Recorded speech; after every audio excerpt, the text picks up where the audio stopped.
Four alternative candidates who were debating this Tuesday night in Chicago did raise a number of issues that were never even touched upon in the debates between Mitt Romney and Barack Obama.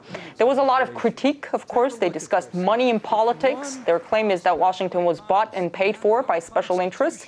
They discussed the indefinite detention of Americans, the act that President Obama has signed, something that the two-party candidates never talked about during the major debates.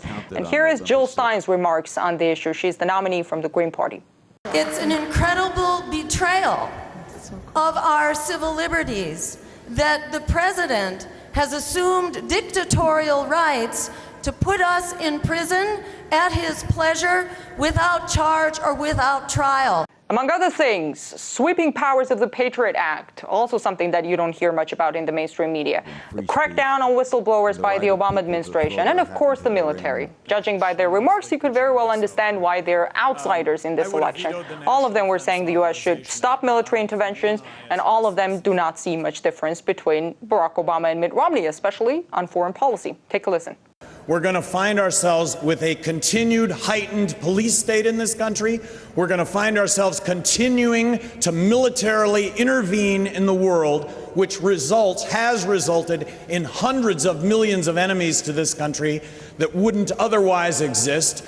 We know the Republican and Democrats have some differences, but both of them have morphed into a militarist, corporatist, anti-democratic force that has betrayed basic human and civil rights. These candidates are going to be on ballots, but not in all states. They were also talking about how hard it is for an independent candidate to get on those ballots in the U.S., that every state has its own intricate rules, lots of signatures, that essentially it requires a lot of money to get on a ballot. And all of these candidates know they don't stand a chance to win this election. But as Larry King, the moderator of this debate, said, their voices may not be counted on November the 6th, but they deserve to be heard.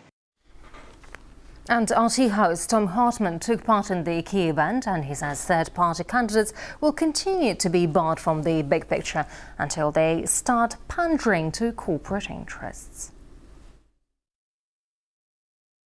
The seizure of constitutional rights, the right to not be snooped upon, the right to not be arrested and held without charges, the right to not be killed without due process of law. These are all things that largely started under the Bush administration, have been continued by the Obama administration, and that I think there was virtually unanimous consent across the group that they were opposed to. So here you see the far left and the far right united in those things. If they don't kowtow to the moneyed interests, they're not going to have any advertising and they're going to lose the election. If we were to structurally change the electoral system in the United States, if we were to require the media to carry free, fair, and open debates, if we were to publicly fund candidates, if we were to ban political advertising, and these are things that are done in many of the major democracies of the world right now, then I think it would be possible for these third-party candidates to remain true to their values and have, a successful electoral effort.